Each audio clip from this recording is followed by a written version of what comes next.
Students, this is 5th grade SST book. Today we do chapter 12, The Age of Machines. Open your book at page number 83, all students. The topic is The Age of Machines, machine का युग. इसमें आपको पढ़ाएंगे कि कौन कौन सी machine धीरे धीरे डेवलप हुई, पहले क्या होता था जब मशीनें नहीं होती थी, और अब मशीन्स आने के बाद क्या क्या सुविधाएं हमें मिली हैं. Man does not any longer use his muscle power to do every work. हर काम करने के लिए आदमी अपना शरीर का बल यूज़ नहीं करता. उसने टूल्स एंड मशीन्स डेवलप की हैं हर वर्क को करने के लिए. वो यूज़ करता है एनर्जी ऑफ एनिमल्स की एनर्जी, विंड की energy, water, coal, petroleum, electricity, and above all the energy of the sun. जो उनके सब इंसान किस किस चीज़ की एनर्जी को यूज़ करता है? Animals, wind. एनिमल्स की एनर्जी को कहाँ यूज़ करते हैं? जैसे एनिमल्स के बैक पर एक मैन ट्रैवल कर सकता है, फार्म में कैटल्स का यूज़ कर सकता है, बुलॉक्स का कैटल्स का यूज़ कर सकते हैं अलग अलग चीज़ों के लिए. विंड का यूज़ कर सकते हैं विंड मिल में. जो विंड मिल होती है पवन चक्की, उससे बिजली पैदा करते हैं. तेज़ हवा जहाँ होती है वहाँ विंड मिल लगाई जाती है. ऐसे वाटर से बिजली पैदा की जा सकती है, जैसे डैम पे होती है. कोल से एनर्जी पैदा होती है और गर्मी पैदा होती है, हीट और एनर्जी. पेट्रोलियम से बहुत सारी मशीन्स, इंजन्स और कार, स्कूटर, मोटरसाइकिल चल सकते हैं. इलेक्ट्रिसिटी से बहुत सारे अप्लाइंसेस और डिवाइसेस चलाए जाते हैं. इलेक्ट्रिसिटी यानी बिजली. और उन सबसे ऊपर सन का यूज़ करके लाइट, हीट और इलेक्ट्रिसिटी पैदा की जा सकती है. जैसे आपने देखा है घरों के आसपास लैंप लगे होते हैं. वो लैम्प्स जो स्ट्रीट्स में लगे होते हैं या रोड पे लगे होते हैं वो सन से चलते हैं, सोलर पैनल वाले. इसलिए हम कहते हैं कि आदमी ने धीरे धीरे सभी चीज़ों का यूज़ करना सीख लिया. जब ये चीज़ों का यूज़ नहीं होता था तब इंसान स्टोन्स से टूल्स बनाता था. टूल्स यानी कि काम करने के हथियार, चाहे वो किचन में यूज़ होते हैं या वॉर में, लड़ाई में यूज़ होते थे, वो सब स्टोन से बने होते थे. लोगों के घर भी स्टोन से होते थे. बेटर टूल्स बनाने के लिए इंसान ने नई नई चीज़ें खोजी और नए नए तरीके अपनाए. Tools were made with increasing skill throughout the ages to meet new needs. Tools बनाए गए जिसमें स्किल लगा, काबिलियत लगी इंसान की, और इसमें बहुत टाइम लग गया आजकल की ज़रूरतों को पूरा करने के लिए. इसलिए आज जो मशीनें हैं वो हर काम में, हर जगह पे काम आती हैं. The story of man's progress. Stone age से लेकर मशीन एज तक जो प्रोग्रेस हुई वो बहुत इंटरेस्टिंग रही. Sometime early man threw some pieces of certain rock in the fire. पहले क्या होता था, फायर में कुछ पत्थर के टुकड़े फेंक देते थे. जब फायर ख़त्म हो जाती थी उनको रेड बॉल मिल जाती थी. वो बहुत हैवी होती थी और चमकती थी. उसने कई बार ट्राई किया कि वो दोबारा हो. जब आग जलती है, आग में पत्थर फेंक देते थे, जब आग ख़त्म होती थी, बुझती थी, तब वो पत्थर रेड कलर के हो जाते थे जल जल के. उसको स्टोन से मारने के बाद पता चला कि वो टूटते नहीं हैं, यानी वो टूट नहीं रहे, वो फैल रहे हैं. तो वहाँ वो क्या था, वो कोई स्टोन के पत्थर पीसीज नहीं थे, वो कॉपर था. क्योंकि कॉपर को जब फायर में, आग में फेंकते हैं, आग जलाते हैं, तो वो रेड हो जाता है. फिर उसको पता चला कि जो रॉक्स हैं जिससे कॉपर निकाला जा सकता है, पत्थरों से, चट्टानों से कॉपर निकाला जा सकता है. उसने कई तरह के टूल्स, हथियार बनाए और काम करने की औजार बनाए कॉपर से. वो बहुत मज़बूत थे और पत्थर और वुड स्टिक से अच्छे थे. कुछ हज़ार साल के बाद आदमी उन रॉक्स को पाया जिसमें आयरन था. पहले कॉपर मिला रॉक्स में, फिर मिला आयरन, लोहा. आयरन कॉपर से बहुत ज़्यादा स्ट्रॉन्ग था. आयरन की डिस्कवरी के बाद अब आदमी कमज़ोर नहीं रहा। उसने आयरन के एक्सिस बनाए। आयरन एक्सिस का यूज़ करके बड़े बड़े फॉरेस्ट को, जंगलों को खाली कर दिया और ज़मीनों की खुदाई शुरू कर दी और क्रॉप्स उगानी शुरू कर दी। आयरन टूल्स हार्ड से हार्ड लकड़ी को भी काट सकता था। जो मज़बूत पहिए और कार्ट्स होते थे, टांगे होते थे, वो सब लकड़ी के बने होते थे। और वो लकड़ी किससे बनती थी? वो आयरन से काट कर। आयरन से वेपन, हथियार भी बनाए जाने लगे। इसलिए आयरन की डिस्कवरी से एक आदमी बेटर कारपेंटर, फार्मर और हंटर बना। कारपेंटर कैसे बना? जो लकड़ी पे काम करने वाला। फार्मर यानी खेतों में काम करने वाला। और हंटर शिकारी।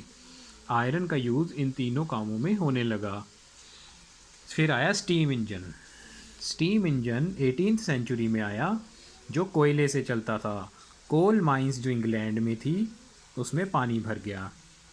तब वहाँ से कोल निकालना मुश्किल हो गया। कोल माइनिंग का मतलब होता है गुफाओं में से कोल निकालना, कोला निकालना।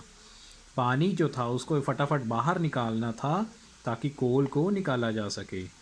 उसको बोला गया पावरफुल पंप। जेम्स वाट ने स्टीम इंजन बनाया 1769 में इस काम के लिए, ताकि पानी को वहाँ से कोल की माइन में से फटाफट निकाला जा सके ताकि कोल ख़राब ना हो। वाट की ये जो इन्वेंशन थी, उससे मशीन एज की शुरुआत हुई, बिगनिंग ऑफ मशीन एज। तो जेम्स वॉट ने, किसने बनाया था ये स्टीम इंजन? ये स्टीम इंजन है जो भाप से चलता था। जो यहाँ पे भाप बनती थी, गर्मी से किसी चीज़ से भाप बनती है, उससे ये स्टीम इंजन चलता था। ये बनाया था जेम्स वॉट ने 1769 में। ये बहुत सारे जगहों पर काम आने लगा। समुद्रों में जो शिप्स होती हैं उनमें भी ये चलने लगा, ट्रेन में भी चलने लगा। अब जो शिप थी वो हवा से नहीं चलती थी, स्टीम इंजन से चलती थी।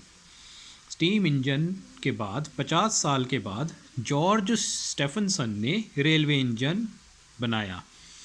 मशीन जो थी वो पेट्रोल और डीजल से चलाई जाने लगी। उससे मोटर कार, बस, ट्रक और रेलवे इंजन की इन्वेंशन हुई, खोज हुई। फिर आया mass production.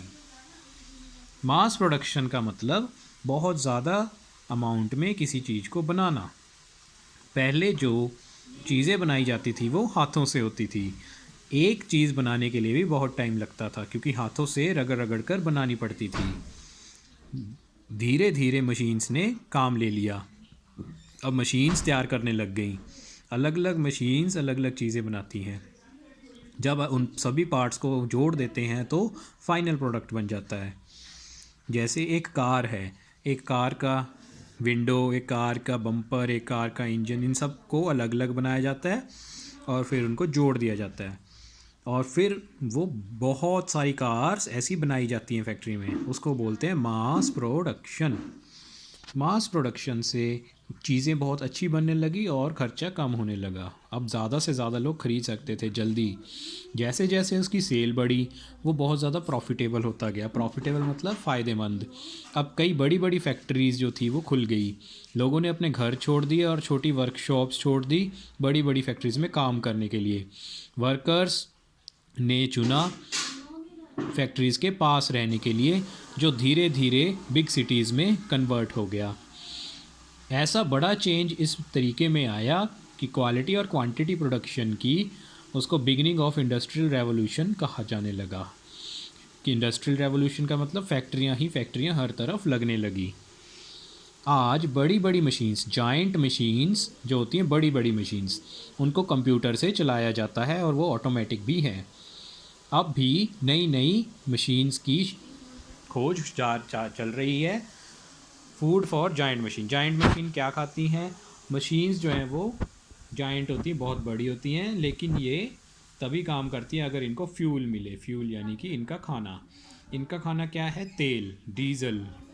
Fuel gives them energy. Steam engine के लिए बॉइल्ड वाटर चाहिए। वो बॉइल्ड वाटर कैसे है? पानी कैसे बॉयल होगा? जब लकड़ी को या कोल को जलाएंगे, वहाँ से स्टीम इंजन चलता था। ऐसे ही जो मशीन्स हैं उनका सबका फ्यूल अलग अलग है। किसी को कुछ चाहिए, किसी को हीट चाहिए। कार को पेट्रोल चाहिए, कार का फ्यूल है पेट्रोल। ट्रक का फ्यूल है डीजल। तो सबसे पहला फ्यूल है कोल। पहले जो रेलवे इंजन होते थे, ट्रेन होती थी, वो कोल से चलती थी। कोल में इंजन में कोयले को जलाते थे जिससे स्टीम बनती थी, भाप, और उससे इंजन चलता था, लेकिन वो स्लो होती थी। इसलिए अब इलेक्ट्रिसिटी वाली ट्रेन आ गई जो बिजली से चलती हैं, वो बहुत तेज़ होती हैं। जो कोल होता है वो बहुत हीट देता है। ये ग्राउंड में मिलता है क्योंकि ये बहुत अंदर होता है ज़मीन के, इसलिए गर्म होता है। इसके लिए खुदाई करनी पड़ती है जब कोयले को निकालना होता है। ये बहुत डेंजरस होता है, इसमें पहाड़ों को भी तोड़ना पड़ता है बॉम्ब लगाकर, तब कोयला निकलता है। कुछ कोल माइंस जो है वो 3 से 4 किलोमीटर नीचे होती है। लोगों ने यह समझा कि कोयला तो हमेशा रहेगा नहीं, इसलिए उन्हें और चीज़ें खोजनी पड़ेंगी जिसके दम पर चीज़ें चलाई जा सकें। फिर आया मिनरल ऑयल। मिनरल ऑयल जो था वो अमेरिका में पाया गया था 1859 में। इसको ड्रिल किया और रिफ़ाइन किया पेट्रोल बनाने के लिए, पेट्रोल, डीजल, कैरोसिन और बाकी प्रोडक्ट्स। एक जर्मन साइंटिस्ट थे डेमलर, उन्होंने इंजन इन्वेंट किया जो पेट्रोल पे चलता था। ये पहले डेवलप हुआ था मोटर कार्स के लिए। अब कार, स्कूटर, एरोप्लेन सब जो हैं वो पेट्रोल पर चलते हैं। जो जर्मन इंजीनियर रुडोल्फ डीजल, उन्होंने एक इंजन बनाया था जो मिनरल ऑयल के दूसरे प्रोडक्ट डीजल पर चलता था। उन्होंने अपने ही नाम के ऊपर इसका नाम दिया था डीजल। तो जो डीजल आप सुनते हैं जो ट्रक्स में डलता है, वो किसके नाम पर बना था? उसका नाम रुडोल्फ डीजल। ये एक जर्मनी के इंजीनियर थे, जर्मनी के साइंटिस्ट। डीजल जो है वो पेट्रोल से सस्ता है। अब रेलवे इंजन, ट्यूबवेल डीजल पर चलते हैं। Next is electricity. जब ग्लास रॉड को, यानी कि ग्लास की बनी हुई रॉड होती है कांच की, उसको सिल्क के साथ अगर रगड़ा जाए, सिल्क के कपड़े के साथ, तो क्या निकलता है? वो छोटे छोटे पीसीस को अट्रैक्ट कर लेता है। जैसे कॉम्ब है, कॉम्ब को हेयर में रगड़ा जाए तो वो भी पेपर के छोटे छोटे पीसीस को चिपका देता है। इससे पता चला कि इलेक्ट्रिसिटी है। उन्होंने 2 तरह की इलेक्ट्रिसिटी पाई, एक पॉजिटिव और दूसरी नेगेटिव। इन दोनों तरह की इलेक्ट्रिसिटी के बेस पे एक टॉय बनाया है जिसको बोलते हैं लेडन जार्स। 2 मेटल वायर, 2 लोहे की तारें, एक में ग्लास और दूसरे में और दूसरी बाहर। उन दोनों को जोड़ने से स्पार्क पैदा हुई, चिंगारी। इस जार में एक माइल्ड शॉक बनाया गया, माइल्ड शॉक जिसको बर्दाश्त किया जा सके, ज़्यादा तेज करंट नहीं था। बेंजामिन फ्रैंकलिन एक अमेरिका के साइंटिस्ट हुए हैं।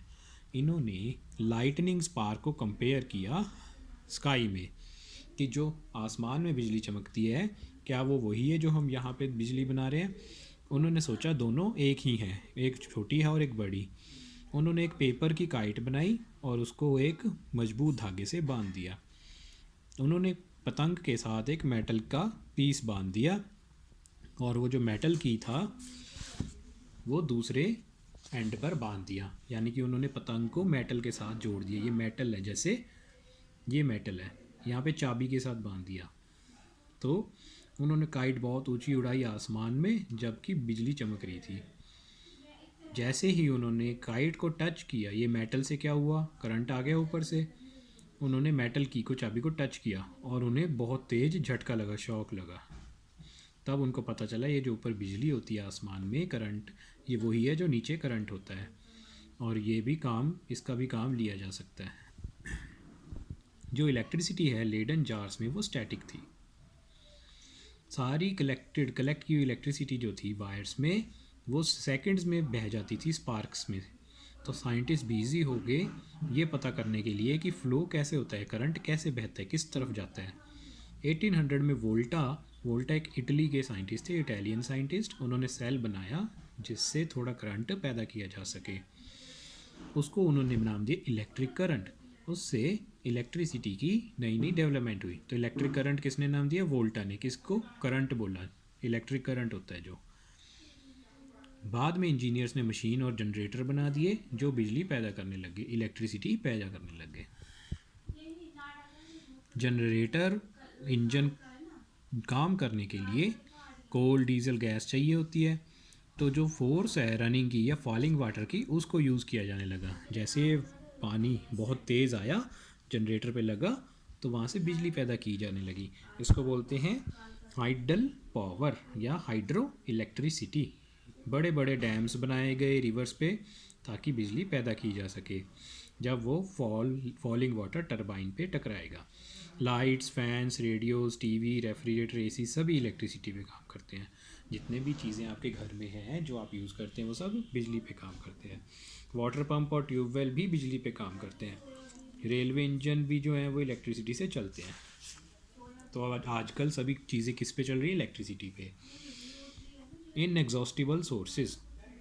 इनएग्जॉस्टिबल का मतलब जो ना कभी ख़त्म हो, ना कभी ख़त्म होने वाली सोर्सेज हैं। जो वुड, कोल, ऑयल और गैस है ये तो ख़त्म हो जाएंगी क्योंकि ये ज़मीन के नीचे बनी है, किसी चीज़ से बनी है और वो चीज़ें एक दिन ख़त्म हो जाएंगी। लेकिन जो विंड, वाटर और सन है ये कभी ख़त्म नहीं होता। हवा, सूरज की धूप और पानी, ये जितना मर्जी यूज़ कर लो ये ख़त्म नहीं होगा।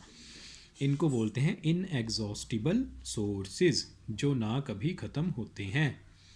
ये एटमॉस्फेयर को पोल्यूट भी नहीं करते, यानी कि ये पोल्यूशन भी नहीं करते, हमारे एटमॉस्फेयर को गंदा नहीं करते, जैसे कि कोल और ऑयल करते हैं। जब आप कोयले को जलाते हो तो धुआं निकलता है और राख भी बनती है, ऐश बनती है। लेकिन विंड, वाटर और सन को यूज़ करने से ना धुआं बनता है ना कुछ और, इसीलिए ये एटमॉस्फेयर के लिए अच्छे माने जाते हैं। बायोगैस यानी गोबर गैस, इनके प्लांट्स विलेजेस में यूज़ होते हैं। काऊ डंग को गोबर कहते हैं। काऊ डंग, जो कैटल्स होती हैं, काऊ बफलोज, उनका जो डंग होता है उसको गोबर, वो कहाँ यूज़ होता है? कुकिंग, लाइटनिंग और बाकी पर्पजेज़ के लिए, बिजली के लिए, खाना पकाने के लिए। ये रेन्यूएबल सोर्स है, पोल्यूशन फ्री है। ये पोल्यूशन फ्री है, इससे धुआं नहीं होता। एटॉमिक एनर्जी भी यूज़ होती है बिजली बनाने के लिए। एटॉमिक एनर्जी क्या है? इनएग्जॉस्टिबल एनर्जी का बहुत बड़ा सोर्स, ये भी इनएग्जॉस्टिबल एनर्जी है एटॉमिक एनर्जी, लेकिन ये पोल्यूशन करती है। तो एटॉमिक एनर्जी ख़त्म तो कभी नहीं होगी, लेकिन ये पोल्यूशन ज़रूर करेगी। सो ये है विंड मिल, पवन चक्की। हवा इसको चलाती है फ़ैन को, और ये जब चलेगा तेज़ तेज़ यहाँ पे बिजली पैदा होगी और बिजली आगे भेजी जाएगी। ये सोलर एनर्जी, इसके ऊपर जब धूप पड़ती है बहुत तेज़, इसमें बिजली पैदा होती है और वो आगे भेजी जाती है। ये है बायोगैस प्लांट।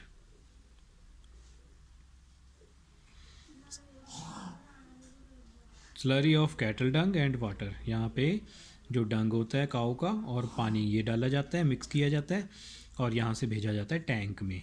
ठीक है, इस टैंक में भेजकर यहाँ से ये यहाँ आता है और यहाँ से ऊपर भेजा जाता है। यहाँ पे गैस बनती रहती है और यहाँ पे जो गैस बन जाती है वो बायोगैस होती है। यहाँ से बायोगैस निकाल ली जाती है। सब इसकी एक्सरसाइज करेंगे। First metal to be used was copper. पहला मेटल कौन सा था? कॉपर। इंडस्ट्रियल रेवोल्यूशन कहाँ हुआ था? फ्रांस में, इंग्लैंड में या डेनमार्क में? जो इंडस्ट्रियल रेवोल्यूशन है कहाँ हुआ था? Beginning of industrial revolution.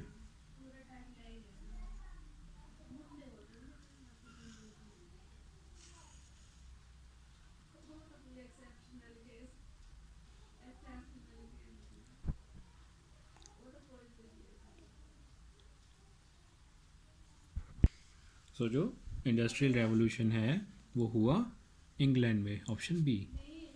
Diesel engine was invented by, diesel engine किसने इन्वेंट किया था? रुडोल्फ डीजल ने।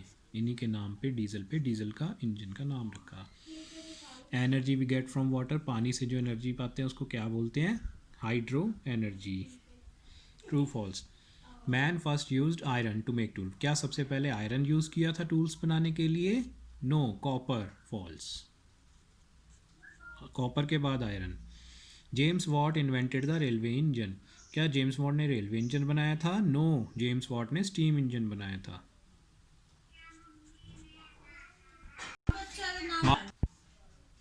और दूसरा है शिप में।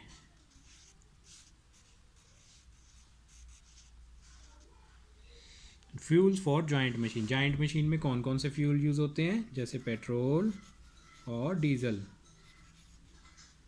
और कोल भी लिख सकते हो, वाटर भी लिख सकते हो। टाइप्स ऑफ इलेक्ट्रिसिटी, इलेक्ट्रिसिटी की कितनी टाइप्स होती हैं? स्टैटिक और डायनामिक।